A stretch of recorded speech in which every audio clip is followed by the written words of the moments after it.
laqad arsalna nuhan ila qaumihi faqala ya qaumi ibudullah. Gusti Allah nurunkeun Kangjeng Nabi Adam ka alam dunya nu kamari kurang geus didongengkeun. Kangjeng Nabi Adam teh cicing di nagara Hindi. Siti Hawa pamajikanana sakali ngalahirkeun teh dua.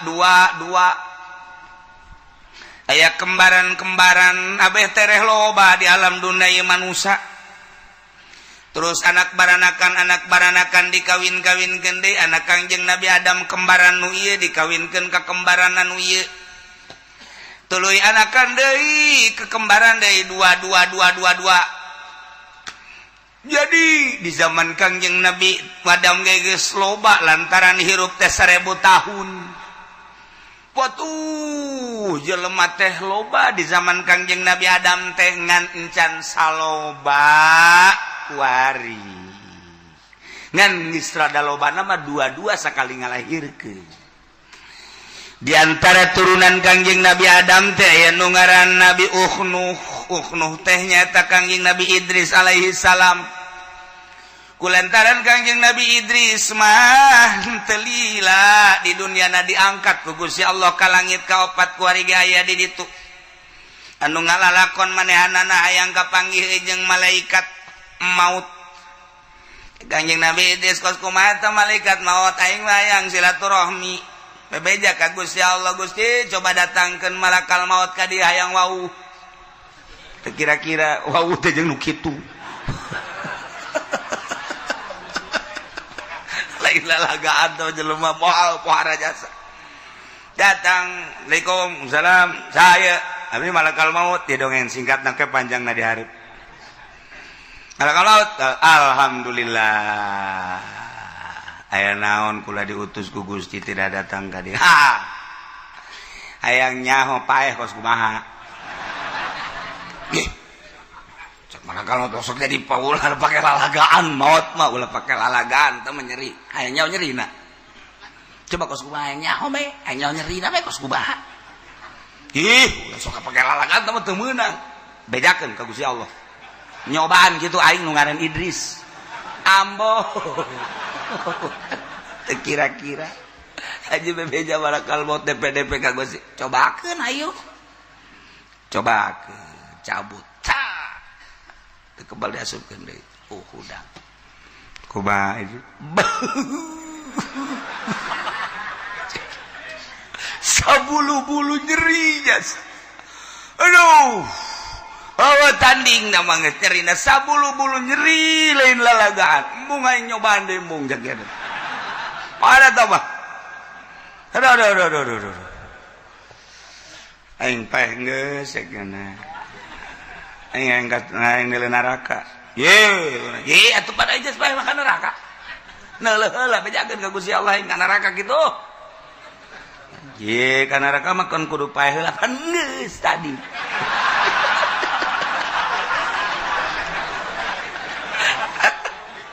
itu mereka hayang seuri dongeng kos kitu tah bejakeun ka Gusti Allah bebeja ka Gusti atuh ai paeh geus sok ka nerakakeun atuh neuleuh nya ka neraka oh muringis Kangjeng Nabi Idris neuleuh neraka ku pohara teuing cekeun ka neraka beres anter ka surga aing ye sok ajukan terusan cekeun surga sakideung moal kebal hayang nyaho doang cekeun teh temenang ieu mah sebab nu boga kuncina nu ngaran Muhammad Nabi akhir zaman. Alah cek nya teh eta mah engke urusanana. Ieu mah hayang nyaho doang sakedeung moal kebel paeh geus ka neraka geus. Ieu balik ka surga. Atuh bebecari ke Gusti Allah teu naon moal kebal-kebal cek nya. Cek Gusti Allah asup ka surga. Teraik indit nyana dihandapeun tangkal kayu. Aduh angin sing hiliwir sarareungit bubuhan jeung sajabana. Itoel ku malakal maut. Ayo balik heula cek cenah. Betah keneh cek cenah. bisa geus mah kudu indit bae kudu indit kajen geus aya waktuna geus waktu jol bidadari waduh ieu saya ieu ieu penghuni surga bidadari jang saha ieu jang jelema-jelema nu asup ka surga anu dagangna jujur nu ngiaina jujur nu marentahna jujur nu tani jujur sesuai jeung aturan ieu ka dieu ih sakieu aja mantep jasa ieu geus saya indit kan itu malaikat aing moal keluar deui cak cenah. Geus aing mah di dieu wae kajen kumaha ge. Deh aing dicarekan cak malaikat. Emang kumaha lalakonna ke ayeuna nu carekan mah tetep keluar we. Moal. Moal aing mah. Pan kudu pae heula. Geus aing pae.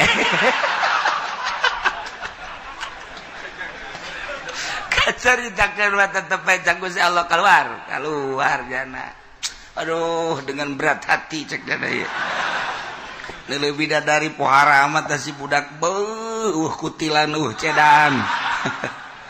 Anu di lembur mapan komodo di kampung Ambalaya. Aduh urut budug aya. Urut di tajong aya. Urut ragang di motor aya. Barang jilbab dibuka botak deui. Beres geus puguh pitak Ambalaya.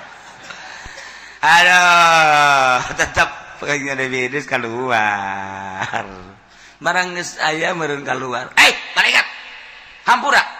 udah aya nu tinggaleun naon bakiak tinggaleun ngahaja meureun sia mah endek ngahaja dan teu jelas tinggaleun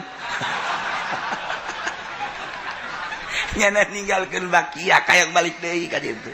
boga taktik eta nyana. Masya Allah guys tak ieu keur carita ke panjangna di hareup ieu mah Kangjeng Nabi Idris turun deui biasa akhirna manehanana diangkat ku Gusti Allah ka langit ke di hareup ngan ti turunan eta boga anak lah Nuh ti turunan Kangjeng Nabi Idris Nuh jadi Kangjeng Nabi Nuh teh ngaran asli nama Abdul Ghaffar Ibnu Malak jadi Nuh bin Malak bin Lamak lain Malak bin Lamak bin Mutausalah bin Ukhnuh teh wa huwa Idris alaihissalam jadi deket keneh Kangjeng Nabi Adam teh kapan ngadoa ka Gusti Allah ya Rabbi abdi hirup teh parantos sepuh Gusti dakwah abdi teh ngalalakon piwarang ku Gusti nyampekeun di salat teh parantos saaya-aya ka anak incu abdi moalila deui abdi sesuai jeung janji Gusti bakal dipunut ku Gusti ngan abdi hayang ningali salah sahiji incu abdi nu bakal neruskeun dakwah teh saha ya Gusti Allah cek Gusti Allah wahai Adam memang anjeun moal kebal deui bakal dipundut ku kaula bakal dimaotan ku kaula adapun lincu anjeun nu bakal neruskeun lalakon anjeun teh engke aya ti turunan Nuh yakni Idris di mana-mana turunan eta lahir makhtunan parantos di sundatan eta nu bakal neluskeun dakwah nuhun Gusti abdi geus dibere ku Gusti tanda-tanda nu bakal neluskeun agama Telila lahirlah lama kawin sangeusna kawin lahirlah Nuh eta aslina manggarana Abdul Ghaffar nu mantak di ngaran Nuh lantaran manehanana teh lamun ngadoa ka Gusti Allah hatena ngajerit ngajerit hatena langsung cerik selalu asal ngadoa cerik Kangjeng Nabi Nuh mah nu mantak di ngaran Nuh aslina mah Abdul Ghaffar ngaranna kos kitulah Allah dek nyiptakeun hambana jang penerus anu bisa hudang ti peuting bisa munajat ka Gusti Allah setiap zaman kitu bae terus bae lantaran nu ngahudangkeun teh lain urang kapan Allah Urang lamun inget kadinya sebenarnya nama sedihna luar biasa ketika orang sare jam 10 jam 11 ayata hudang jam 2 saha nu ngahudangkeun hudang jam 2:30 saha nu ngahudangkeun cek Tuan Syekh Abdul Qadir mah nu ngahudangkeun teh kapan Gusti Allah boom hudang sia munajat sia ka aing cek Tuan Syekh Abdul Qadir bahasanya mandi sia wudu sia salat sia ulah ngahiji jeung jelema-jelema anu teu deukeut ka aing didigigireun maneh jelema teh tuh nu keur malolor keur sarare sia mah pilihan aing cak Gusti Allah hudang sujud sia ka aing ulah ngahiji jeung jelema-jelema nu poho ka aing nang Allah urang lamun inget kadinya ras ka diri urang ai urang bagianna nu mana ketika cek Tuan Syekh Abdul Qadir jelema teu diangkat jadi wali Allah nah molor sia sia teu dihudangkeun ku Gusti Allah nu mantak dititahes lantaran di hate siana teu bersih cak Gusti Allah ai nyaho sapopoe teh ngan sakadar hubul dunya hubul makhluk sapopoe teh ngan ukuran anak kos karar itu bae molor sia teu hudang jaku Allah teu dihudangkeun subuh geus kadenge adzan marongkot Allahu akbar Allahu akbar bandeng aman teh sejuta dicocokan jeli teu boga bagian molor cak Allah ya Allah ya Rabbi ketika orang dihudangkeun ku Gusti Allah titih misah jeung jelema nu sarare berarti jelema pilihan lain sabarangan di tengah-tengah kesibukan berangna nu ngajar teh nu dagang teh nu di kantor teh ketika dipilih ku Gusti Allah bisa bae hudang tengah peuting seakan-akan hudang sia mah ulah ngahiji jeung nu ees itu mah jelema-jelema anu jauh jeung aing sia mah pandeukeut cai hudang hayu geura hudang dihudangkeun ku Allah nih Kangjeng Nabi nu asal ngadoa kurucut cai mata asal ngadoa kurucut cai mata urang ge sering ngurudkeun cai mata di mana-mana nelemio can kabayar kurucut cai mata nelapan sa asana ditarik ku dealer kurucut cai mata ningali kawewe di Ciduhan urang gawean urang bogo kurucut cai mata urang mah urusanna kos kitu malulu ketika bisnis pembebasan tanah urang milu jeung calo ai praktek tadina urang aya saeutik mah lah 50 ge lumayan sameter begitu bat dibayar orang tadi bere kurucut jai mata orang mah urusanna kos kitu balulu teu pernah ngadua Gusti dosa abdi be sakolong langit pinuh ku dosa abdi be mun abdi paeh teu dihampura Gusti meureun dibeuleuh kurucut jai mata urang masuk kitu teh sakieu ge urang ngaji bae teu da ceurik atuh komo si eta istilah pokoknya si eta lah tuh ada kuah ya Allah iya begitu lahir ke alam dunia barasot kacaritakeun aya hiji bayi lahir ke dunia makhtunan parantos disundatan lapor ka Kangjeng Nabi Adam langsung ngadoa cundukana waktu ninggangkana mangsa Gusti abdi teh dijanjikeun ku Gusti di mana geus aya hiji bayi nu dilahirkeun parantos disundatan abdi mualami deui ngalayat Kangjeng Nabi Adam ka Kangjeng Nabi Nuh diais disun ku Kangjeng Nabi Adam arangna disun pipina disun titip umat cek Kangjeng Nabi Adam lanjutkeun perjuangan aki kade ulah gimbir ku kafir ulah gimbir ku maksiat ulah sieun tabahkeun hate manehna lanjutkeun perjuangan agama Allah nu saat ieu bakal aya di leungeun maneh dibikeun ka bapan kageteun bapan aku ngomong gitu sih teu nyawa lalakon panjana mana ge kagot teu nyawa lalakon nu nyawa lalakon Kangjeng Nabi Adam urus nya de geus Kangjeng Nabi Adam balik teu lila Kangjeng Nabi Adam munajat naon Kangjeng Nabi Nuh terus gede Kangjeng Nabi Nuh mah dibere laduni ku Gusti Allah bisa nyieun peso seukeut esok seket kemudian pakai ngaraut nabi saan jasa tidinya boga golok pakai nuar tangkal dibelah ku Kangjeng Nabi Nuh leutik kenehna diserut ku Kangjeng Nabi Nuh teh dibagus-bagus dihijikeun rapet Kangjeng Nabi Nuh terus boga kampak tangkal nu gede ge keur leutik keneh ge bisa rubuh ku Kangjeng Nabi Nuh. Masya Allah ditonton ku jelema loba ieu budak leutik keneh geus boga keahlian eta lamun ngarautna rapi jasa eta lamun ngerut rapi jasa jadi kesimpulanna Kangjeng Nabi Nuh dibere ku Gusti Allah kaleuwihan ieu urusan perkayuan bisa aja ka Kangjeng Nabi Nuh mah lamun dicekal kieu ye geus ditanang wah ieu bakal jadi tihang ditanang oh ieu mah bakal jadi kitu naon ngaranna papan ditanang kos ku ari tukang batu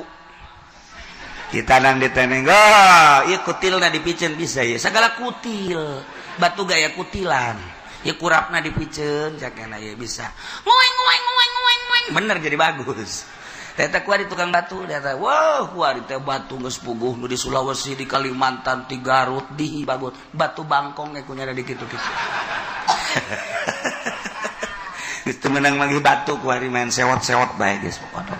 kebal-kebal mah jempol pamajikan punyana set Masyaallah iyalah Kangjeng Nabi Nuh alaihis salam langsung cek Gusti Allah Muhammad dengikeun kisah Nabi aing baheula demi Allah laqad yaktinya jelas arsalna kaulan wa ngutus Nuhan hiji hamba nu ngaran Nuh diangkat ku kaula jadi nabi jadi rasul ila qaumi ka kaumna Kangjeng Nabi Nuh teh ngajakan kaumna dengan bahasa ya qaumi kaum kaula ubudullah kade ulah salah mangeranan pangeran ku anjeun Allah ibadahan Allah sembah ku aranjeun kabeh Allah malakum min ilahin ghairu aya deui keur aranjeun pangeran salian Allah lantaran nu ngayakeun langit bumi Gusti Allah katut eusina nu ngurus urang ge Gusti Allah nu ngahirupkeun Allah nu ngamaoteun Allah anu ngalempangkeun Allah nu ngadiukeun Allah ngarobahkeun jeung ngicingkeun Allah anu ngukur segala rupa urang teh Allah nu nyugihkeun nu nyusahkeun Allah anu bakal ngamaotan ge Allah bahagia jeung cilaka ge Allah nu mantap kade wahai kaum kaula kade ulah salah milih pangeran ulah batu dijadikeun pangeran ulah kayu dijadikeun pangeran ulah makhluk-makhluk Allah dijadikeun pangeran eta mah makhluk nu pangeran mah nu ngadamel makhluk anu namina asmana Allah subhanahu wa ta'ala kitulah Kangjeng Nabi Nuh Inni akhafu alaikum azab yaumin azim kaula boga kasieun karempan terhadap aranjeun kabain abadtum gairah lamun anjeun teu ngaibadahan Allah rempan jang aranjeun kabeh azab yaumin azim siksa anu luhur anu agung nu pohara jaga di poe kiamat ketika anjeun ge pararaeh ke digiring ka masar ketika anjeun kuarina teu ngaibadahan ka pangeran Allah maneh teh bakal disiksa anu siksa nu pohara yakni neraka memeng ke di dunia ge bakal kena siksa Kangjeng Nabi Nuh teh geus dibere warning ku Gusti Allah ajakan mangeranan ka aing hei Nuh lamun teu daekeun awas lain bae di akhirat nu bakal disiksa ta mah geus nyata-nyata nu abadal abidin nu amadal amidin ieu mah di dunia ge engke bakal kena siksa asal teu nurut ka aing teu nyembah ka aing bakal nurunkeun siksa ke aing mere kabar ka sia no siksa-siksa nu bakal diturunkeun ka umat maneh ketika umat maneh teu nurut ka aing mangga Gusti abdi deuk sekuat tenaga terus-terusan ngajak da'autu rabbi lailan wa naharon cek Kangjeng Nabi Nuh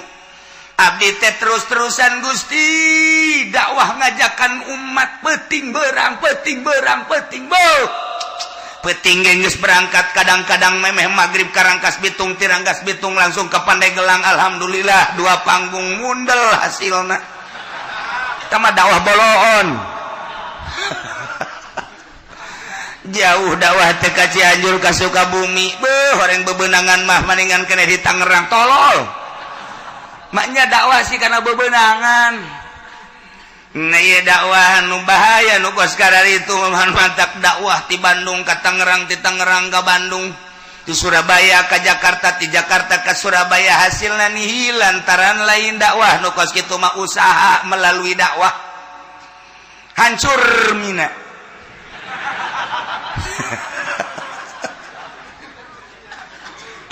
Nah dakwah mah tiba heula ge la as'alukum alaihi ajra teu menta buruhan materi teu menta buruhan pamagung pangagung pangalem hiji be ngajak umat supaya nyahueun ka pangeran. Dituntun umat teh nu keur aya di leungeun setan supaya murag di leungeun setanna, nu keur aya di leungeun jurig supaya leupas di leungeun jurigna. Ieu teh deuk diajak ka Gusti Allah lantaran nu ngajakna geus jauheun ka Gusti Allah. Cacak-cacak diajak ku nu geus jauheun ka Gusti Allah ge jelema mengkol bae atuh komo lamun nu ngajakna encan jauheun ka Gusti Allah nyahoeunana kana RP 000000. Atuh mal beres umat kajen tetep bae nyana-nyana umat-umat. Gila Kanjeng Nabi nu da'autu lailan wa naharan Gusti abdi teh ngajakan umat dakwah beurang jeung peuting tanpa pamrih terus bae. Cek Kanjeng Nabi Nuh ya kaum. Wahai kaum Ubudullah sing hade nyembah ulah salah sesembahan sembahlah Allah nu ngadamel langit bumi katut eusina termasuk urang dadamelan Allah malakum min ilahin ghairu teu aya pangeran yang urang yang anjeun salian Allah. Inni akhafu alaikum azab yaumin adzim. Lamun aranjeun kabeh wahai kaum teu iman ka Allah teu mangeranan ka Allah rempahan Allah di samping engke yaumal qiyamah ayeuna di dunya Allah nurunkeun siksa anu pohara ulah sampaikeun ka disiksa ku Gusti Allah. Terus bae Kanjeng Nabi Nuh teh terus bae dakwah teh masyaallah berang peuting teu pamrih terus bae Kanjeng Nabi kumaha eta kaum ngomongna qalal malau min qaumihi inna lanaraka fi dhalalin mubin. Cek kaum-kaumna penggede-penggedena cek kaum-kaum elit-elitna cek pemimpin-pemimpin kaum na ngomong ka Kanjeng Nabi Nuh heuy Nuh kacape-cape maneh teh dakwah kadeleuna teh menyingsingkan tangan luar biasa maneh beurang jeung peuting ngajakan umat jakami mah innal naraka sanyana kaula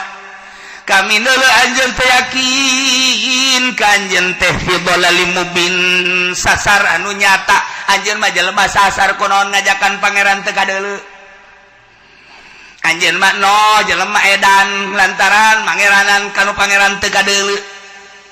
buktikeun coba pangeran teh mana jeung pangeran kami mah tuh hayang nu leutik itu nu di juru hayang nu gede itu nu tengah hayang gede jasa itu patung-patung nu dijieun tina kayu jati nu dijieun tina kayu waru haya anu dijieun tina kayu kitu naon ngaranna berbagai kayu-kayu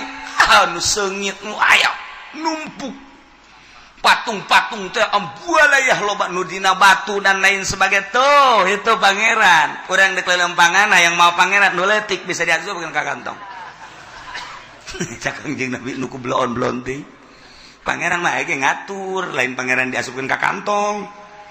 jadi lamun diasupkeun ka kantong kumaha dibawa penyelamat kan nyana mun siang ngising atuh milu ngising tadi pangeran ku daek dibawa ngising Kangjeng Nabi Nuh dilalaga ngalalaga kaumna tetap no eren dakwah innala naraka fi dhalalin mubin kaulah neuleuh maneh capek aing mah sasar sia ulah gas ulah dakwah sia aing bandingan bareng jeung kami kabehan ibadah mah tuh ka pangeran itu jelas nu real bae sih nu jelas ulah sok nu teu kadeuleu ieu mengajakan ibadah ka pangeran nu teu kadeuleu naon Kangjeng Nabi geus rada kanasehatan jijaheueuh nya horenganan baheula ge kos kitu geus aya persamaan aing diciduhan aing dicarekan aing dicaci aing dimaki aing dibunuh horenganan baheula ge kos kitu seuri Kangjeng Nabi hehe ya senyum Kangjeng Nabi masyaallah tuh kan cek Kangjeng Nabi nu ya qaumi laisa bi dhalalah walakinni rasulun min rabbil alamin sok sembarangan maneh nyebutkeun dolal-dolal anu mubin ka kaula kaum kaula laisa bil dolalah kaula mah teh lain sasar teh sasar kaula mah walakinni rasulun min rabbil alamin kaula mah utusan ti pangeran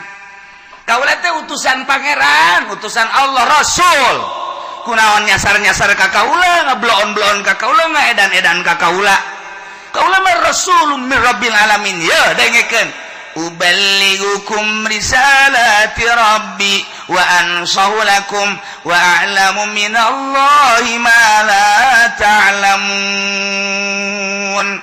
uballigukum kaula nyampaikeun ka anjeun risalati kana risalati rabbi risalah pangeran kaula amanat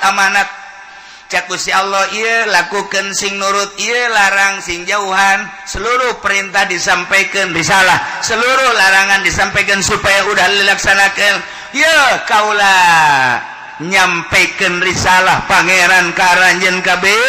wa ansahu jeung kaula nganasehatan ka anjeun dengan tujuan supaya bararagu rarapi hirup di alam dunia teh sakedeung bakal berhadapan langsung jeung Gusti Allah jeung kieu deui wa a'lamu minallah ma la ta'lamun kaula nyaho ti Gusti kana naon nu ku anjeun teu nyaho sebab omongan kula mah langsung ti Gusti Allah melalui mukjizat melalui wahyu omongan kula lain nang ti kula tapi nang ti Allah maneh mah teu nyaho kula mah nyaho nu kumaneh teu nyaho kula mah nyaho sebab kaula langsung ti Gusti Allah dibere wahyu jeung mukjizat dengekeun tuturkeun tetep kaum bohong Nuh bohong lain rasul nya nama edan jelema teu puguh teu karuh nya nama lain wow Kangjeng Nabi Nuh asal dakwah ditaringgalkeun masyaallah sabaraha taun Kangjeng Nabi Nuh dakwah dina alfiah dijelaskeun najauta ya rabbi nuhan wa mastajabdalahu bipulkin mahirin fil yami masuna wa sayadu bi ayatin mubayyina fi qaumihi alfa amin ghairu khamsina dakwah Kangjeng Nabi Nuh 950 tahun eueuh nu iman coba eta 950 tahun nu iman anak mah ge teu iman anak nu jangan ngaran Kanan teu iman ka bapak bayangkeun ku urang coba lain dakwah bubulanan lain dakwah tatahunan 950